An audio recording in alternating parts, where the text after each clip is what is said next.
二林溪被有毒废弃物污染已经长达半世纪，目前伫台南甲高雄交界河川内，预计也带有22000多吨的废弃物。对此，长期对中监督的台南社区大学嘛再次出面，希望政府彻底解决，加速整治的作业。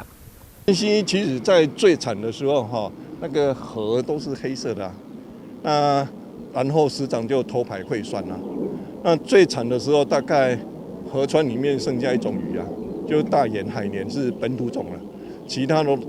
的鱼都无法生存了。那慢慢的在这样的整治的进展之下，现在大概已经有100多种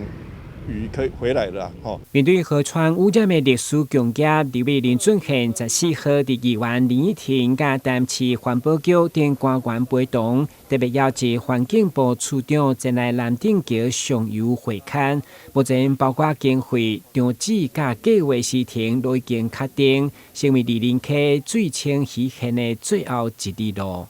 这有算大概有超过13亿啦。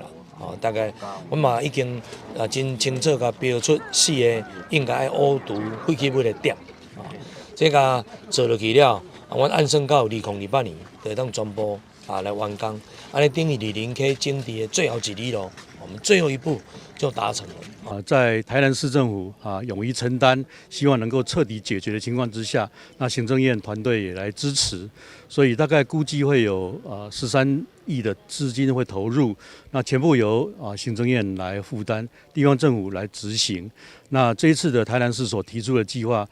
包括高雄市的那个点位一并把它纳入，那估计大概是4年的时间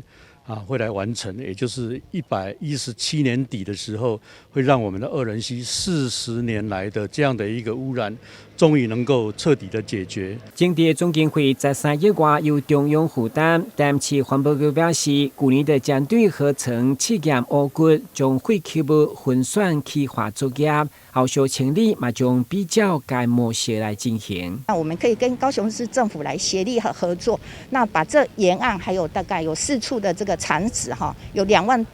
多吨的这个废弃物，我们都能够把它整理完，把它做一个很好的去化跟处理。二林溪河道清理伫中央监管甲地方执行以及公开透明，和社会各界参与之下，希望如期伫117年完成。台南新闻阮吉采访报道。